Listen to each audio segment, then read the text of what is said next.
My own mother stands with her sisters and the rest of the married women from our village. Everything in me tightens. The wind picks up, lifting the voices higher so that the whole world can hear. The harmony is what water is to a dying man, perfect and utterly unbearable. The truth sears through me as I stab my dagger deeper at the soil. There will never be anyone singing for me. On cue, Edda's stomach rumbles. By the way her gown drapes over her shoulders, sagging, I know she's lost more weight since the cane embargo. I narrow my eyes at the orchard, unable to stand the sight of her sharp bones poking out of her arms.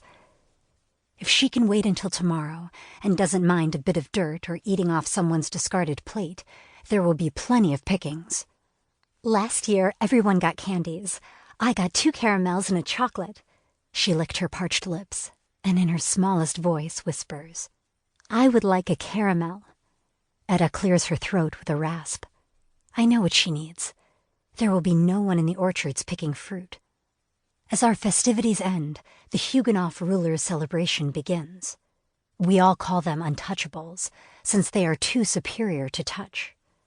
They pay homage to their false gods with fireworks and proudly display every picked rose and tulip for miles over their doorways.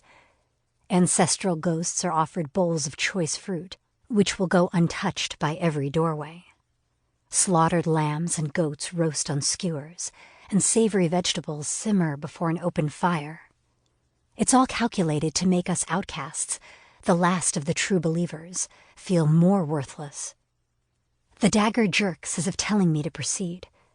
I get up, thinking of only one thing: the unattained apple orchard brimming with fruit. Untouchable fruit. Fruit we pick for them, wash for them, and serve them, feeling lucky to eat a bit of core and seed. Wait here, I order Edda, and for a moment a wave of panic engulfs her. She yanks my hand, tugging hard. Don't! At a loss, her eyebrows arch. Oriana, you know it isn't safe. Edda doesn't understand that how the dagger helps me overcome weakness. It would be too difficult to explain how I'd been dead a dozen times if it hadn't been for my treasured possession. Instead, I wink, shaking her off. I never get caught. To prove it, I toss my dagger mid-air and catch it like a boy. Then, in one fluid movement, I leap over the wall that separates our outcast village from the untouchable part of town. My feet gain momentum, and I sprint until I see the outline of the orchard calling to me, beckoning me forward. I unravel my knapsack, knowing that it will soon be filled with choice apples. A hawk flies overhead, its call a welcome relief from the celebration that had me hunched over and cowering like a frightened animal. I scan the area, counting the steps that will deliver me there and back. The dagger in my pocket electrifies as in warning.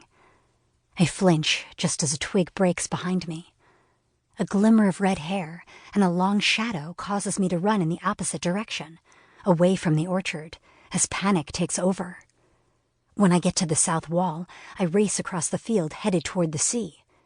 Before I clear the field, I realize too late that it's a trap. I have been herded like a sheep, far from the few scattered homes, toward the deserted cliffside, where no one will hear my screams for help. Another boy with flaming red hair stands behind a tree, waiting for me. I recognize him from the market. I can smell him, sweaty with a tangy sweetness that can only mean one thing. He's been eating apples and waiting for some starving girl foolish enough to think she could steal some fruit. I reach for my dagger, strength pulsating so deeply that I nearly drop it from my sweaty palm. Then, the voice of the boy of my dreams whispers, "Hold it steady, Oriana. You can do this." I tuck all fear down deep within me. Later, I tell myself, later I will worry. My would-be attacker's breath hitches in the back of his throat, excited that his plan has worked. The first boy, obviously his brother, clumsily rushes toward us. He stumbles and curses loudly, determined to catch up. I don't bother to look for help. I am too far from my village, and with the celebration underway.